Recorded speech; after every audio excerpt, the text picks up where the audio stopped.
ఒకటే చెప్పింది, ఇంటి దగ్గరనే వాళ్ళకి పింఛన్ ఇవ్వాలా అని. వాళ్ళని ఇబ్బంది పెట్టకూడదు, ముసలిళ్ళను నడవలేని వాళ్ళు విద్వంతులు ఉంటారు. ఈ రోజు వాళ్ళని మిమ్మల్ని బ్యాంకు దగ్గర పిలిపించి సచివాలయం దగ్గర పిలిపించి మిమ్మల్ని ఇబ్బందులకు గురి చేస్తున్నాడు జగన్.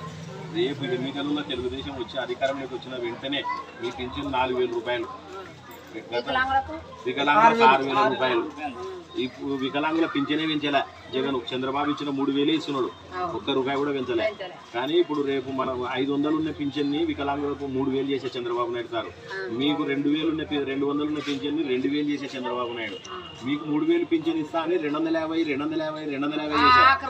ఇచ్చినాడు. అట్లా చంద్రబాబు నాయుడు మీద నమ్మకం ఉంది కదా మీకు. అలా మాట ఇస్తే మాట. ఆయన అబద్ధాలు చెప్పడంలో జగన్ అన్న ఎక్స్పర్ట్. పింఛన్ ఇంటికాడికే వస్తుంది. వాలంటీర్లు ఎవరైతే ఉండరో ఆ వాలంటీర్లు అదే వాలంటీర్లు ఇంటికాడికే వచ్చేస్తారు.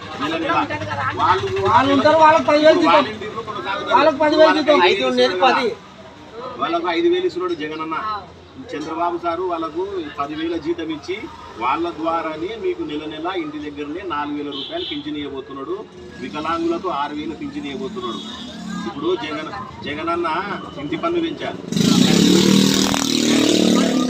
చెత్త పన్ను వేసా, ఇవన్నీ తగ్గాల. మన లక్క పేదోళ్ళం బతకాలా. మన లక్క పేదోళ్ళం బతకాలంటే చంద్రన్న రావాలా. డబ్బులున్న ధనవంతులు బతకాలంటే జగన్ అన్న రావాలా.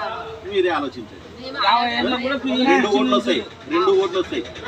ఒక ఓటు వచ్చేసి టీజీ బడకన్న ఎమ్మెల్యే, రెండో ఓటు వచ్చేసి బస్తిపాటి నాగరాజు ఎంపీ క్యాండిడేట్. 2 మిషన్లు వస్తాయి. 2 మిషన్లో సైకిల్ గుర్తు కొట్టేసి తెలుగుదేశం గెలిపించాలి. ఏదైనా సాయపడగలుగుతాము.